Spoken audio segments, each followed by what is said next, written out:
país há 50 anos e nunca vi nada igual. Onde a gente vai parar?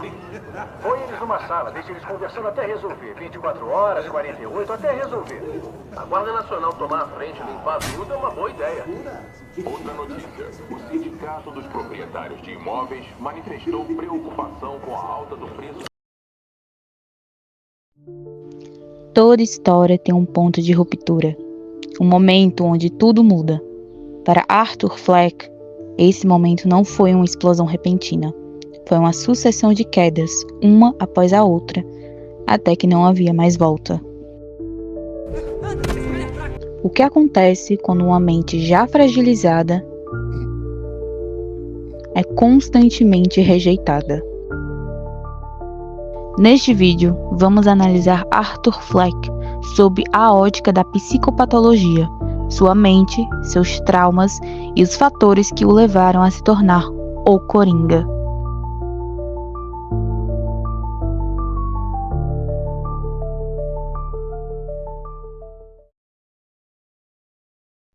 Em uma época marcada por crises econômicas e desestruturações sociais, um período em que tumultos e movimentos políticos sacudiam os alicerces de uma sociedade frágil, havia uma figura que se escondia nas sombras da indiferença humana. Arthur, um homem simples, caminhava pelo labirinto de uma existência desolada, alimentando-se das míseras cédulas de um trabalho árduo e exploratório. Este trabalho, que deveria ser um meio de sobrevivência, mais parecia um pesadelo em que ele era esmagado pela indiferença dos que detinham poder. Para o seu chefe, uma placa importava mais do que a vida de um ser humano. Mas recebi outra reclamação. Tá começando a me deixar puto. A loja aí da frente, tem um cara que disse que você sumiu, sem nem devolver o cartaz. Porque uns garotos me espancaram. Você não soube? Por um cartaz?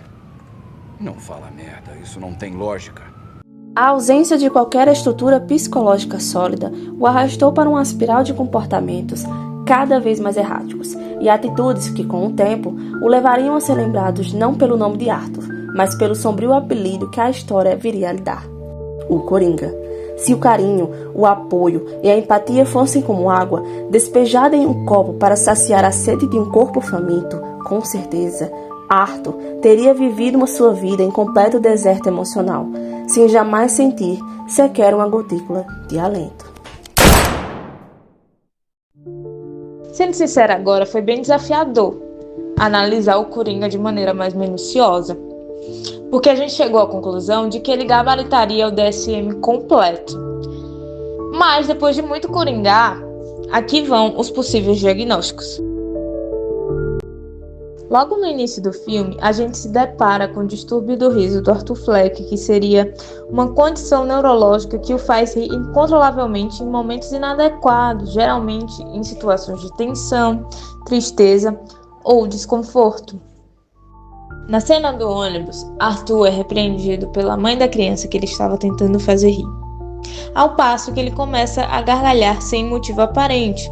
Tentando desfazer o mal-entendido, ainda rindo, ele entrega para a moça um cartão que exemplifica melhor sua condição.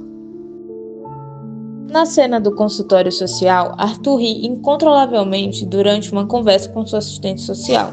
A cena mostra como ele tenta explicar sua condição, mas é interrompido por seu próprio riso, que parece desconectar-se completamente de suas emoções reais.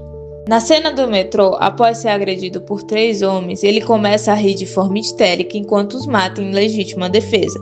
O riso aqui é perturbador, pois ocorre em um momento de violência extrema. Através dos exemplos dados até aqui, nós podemos chegar à conclusão que o Arthur Fleck ele não consegue se expressar adequadamente. E de acordo com Del Galarrondo, essas crises ocorreriam por lesões ou disfunções neuronais.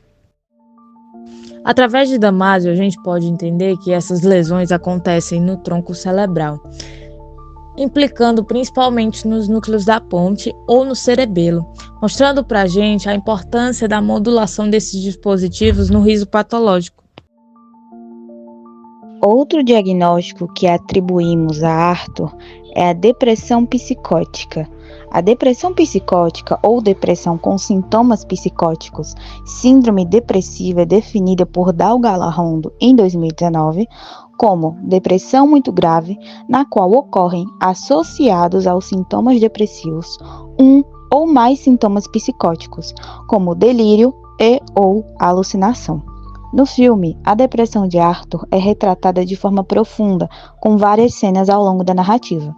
Algumas evidenciam o estado depressivo do personagem. Do ponto de vista psicopatológico, as síndromes depressivas têm como elementos mais salientes o humor triste na esfera volitiva, o desânimo, mais ou menos marcantes.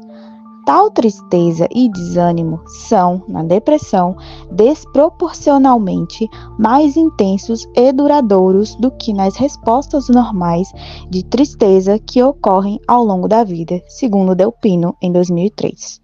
Os quadros depressivos caracterizam-se por uma multiplicidade de sintomas afetivos, instintivos e neurovegetativos, ideativos e cognitivos relativos à autovalorização, à vontade e à psicomotricidade.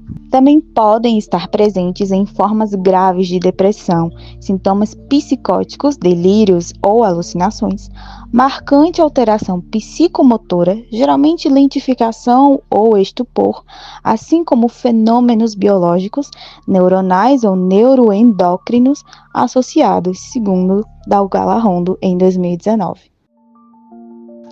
Tal hipótese diagnóstica foi levantada a partir de cenas específicas do filme, como, por exemplo, a cena do diário, onde Arthur, que tem um diário, chama a atenção da sua assistente social em uma certa nota, onde diz: "Só espero que a minha morte faça mais sentido que a minha vida." Essa frase demonstra um pouco da luta interna e a dificuldade de lidar com sua condição em uma sociedade que não o compreende. Em outra cena, após perder acesso aos seus remédios, Arthur começa a se desestabilizar emocionalmente. A falta de tratamento adequado agrava sua depressão, levando-o a um colapso mental progressivo. Bacana, mas eu tô legal. Parei de tomar meus remédios. Tô bem melhor agora. Já em outra cena, o personagem descobre a verdade sobre sua infância e o papel de sua mãe em seu sofrimento. A revelação o leva a um estado de desespero ainda maior, evidenciando como sua depressão está enraizada em traumas não resolvidos. Em cenas seguintes, Arthur possui uma visão pessimista da vida. Ele faz um desabafo no programa de entrevista, onde diz que não tem nada a perder, que sua vida não passa de uma comédia, que todo mundo é péssimo com ele, uma sociedade que o abandona e o trata como lixo. Tá bom, eu acho que pode ter feito isso para começar um movimento, para virar um símbolo. Ah, qual é, Murray?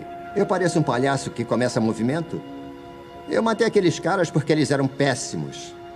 Todo mundo é péssimo hoje em dia. É o que basta pra gente enlouquecer. Ok, é isso aí. Você é louco e essa é a sua desculpa para matar aqueles 3 homens? Não. Eles cantavam muito mal e isso pode custar vidas. Ah, porque tá todo mundo tão preocupado com esses caras. Se fosse eu morrendo na calçada, vocês passariam por cima de mim. Passo todo dia por vocês e não ligam pra mim. Quanto às alucinações vividas pelo personagem, elas são descritas por Dalgala-Rondo como alucinações cenográficas, que são alucinações visuais complexas que podem eventualmente incluir visões de cenas completas, sendo então denominadas alucinações cenográficas. Destacamos alguns momentos que evidenciam o estado mental deteriorado de Arthur e sua desconexão com a realidade. O seu relacionamento com a vizinha, por exemplo, onde ele imagina um relacionamento romântico com a mesma, mas depois descobrimos que tudo foi uma alucinação e ela mal o conhece. Em segundo momento, na sala assistindo TV, Arthur fantasia ser convidado ao programa de Murray Franklin, onde é recebido com aplausos e afeto. Isso reflete seu desejo por reconhecimento e aceitação, algo que ele nunca experimenta na vida real. Uma hipótese diagnóstica para o Arthur Fleck, o Coringa, é o transtorno de personalidade antissocial, que, segundo o DSM-5-TR, caracteriza pelo padrão de desrespeito e violação dos direitos dos outros, criminalidade, impulsividade e a falha em aprender com a experiência. No filme, o personagem Coringa inicialmente apresenta dificuldades para se ajustar às normas sociais, o que é retratado através das tentativas de interação do Arthur com outras pessoas. Nessas cenas, o personagem demonstra um padrão de comportamento distinto do que é socialmente aceito, frequentemente exibindo agressividade e impulsividade. Isso resulta em constantes conflitos nas tentativas de integração de Arthur à sociedade. Além disso, outro padrão de comportamento associado ao transtorno antissocial e evidenciado no personagem Coringa é a notável ausência de remorso pelos assassinatos cometidos. Essa característica é ilustrada pela continuidade do personagem em cometer crimes, os quais parecem servir como uma forma de alívio para o profundo sofrimento que ele experimenta.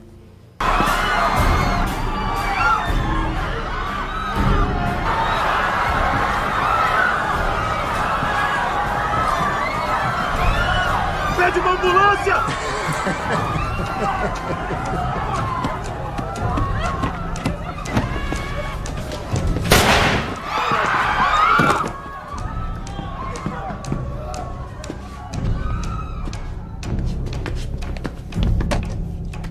Boa noite.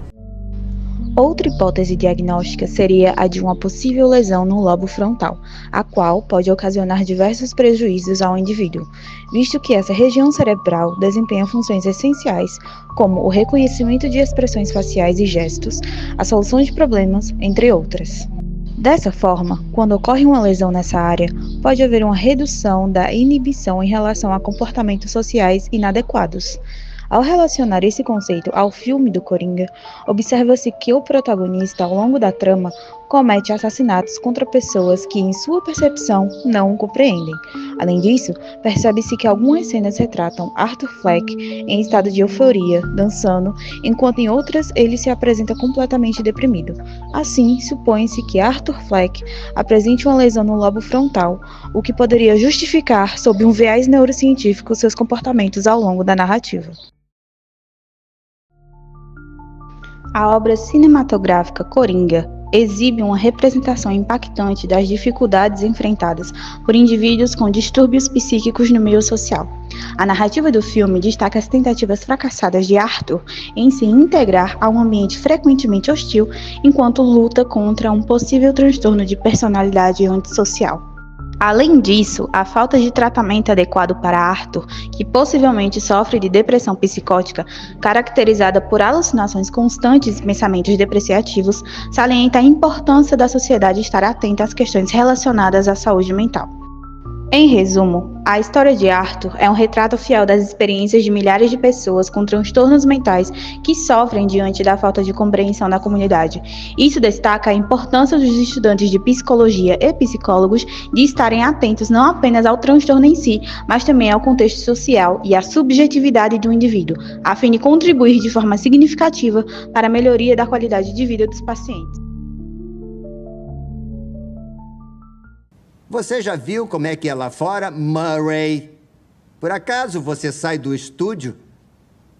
As pessoas só gritam e berram umas com as outras. Ninguém nunca é educado. Ninguém pensa como é estar no lugar do outro cara.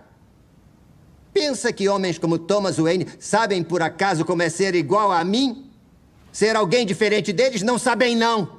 Eles acham que a gente vai ficar sentado e aguentar tudo como meninos bonzinhos, sem ficar revoltado.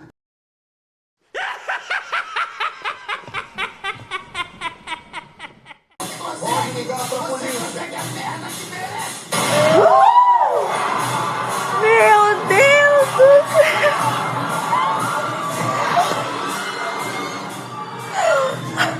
Eu gravei!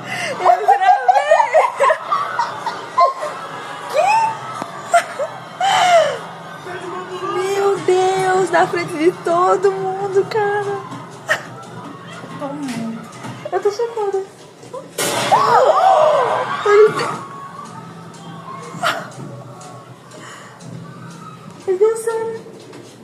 Meu Deus do céu. Boa noite. E não esqueça. compreensão. A vida é essa.